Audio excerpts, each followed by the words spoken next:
नमस्कार सुंदराईंनो, मी आहे तुमच्यासोबत आणि तुम्ही पाहत आहात डिझायर्ड ब्युटिफुल गर्भसंस्कार.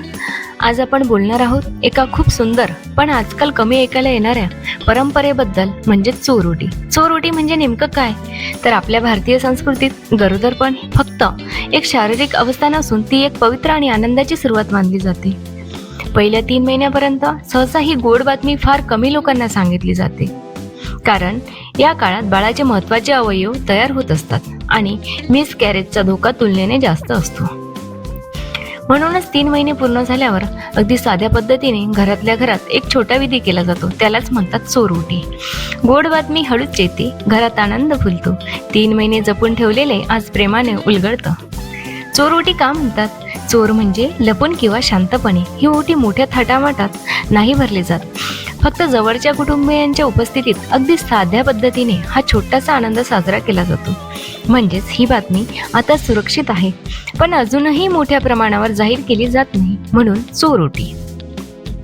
शांतपणे साजरा सोहळा, मनात आनंद दाटतो, नजरेत काळजी, ओठांवर हसू, आईचा प्रवास उजळतो. चोरोटी कशी भरतात?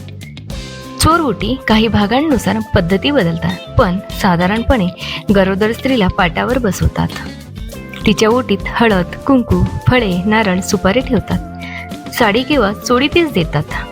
गोड पदार्थ भरवतात आणि सगळ्यात महत्त्वाचं म्हणजे मनापासून आशीर्वाद देतात.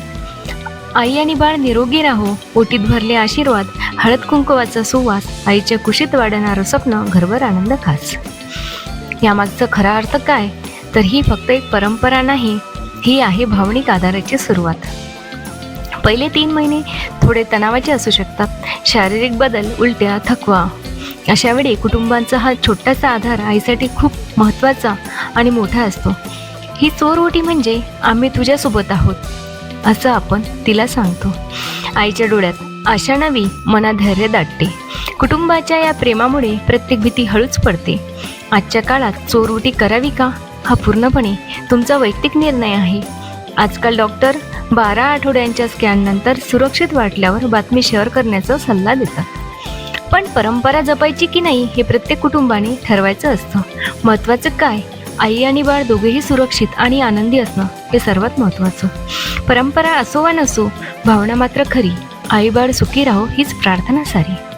जर तुम्हाला ही माहिती आवडली असेल तर व्हिडिओला लाईक करा आणि अशा सुंदर गर्भसंस्कार परंपरा आणि सकारात्मक माहितीसाठी चॅनलला सबस्क्राईब करायला विसरू नका.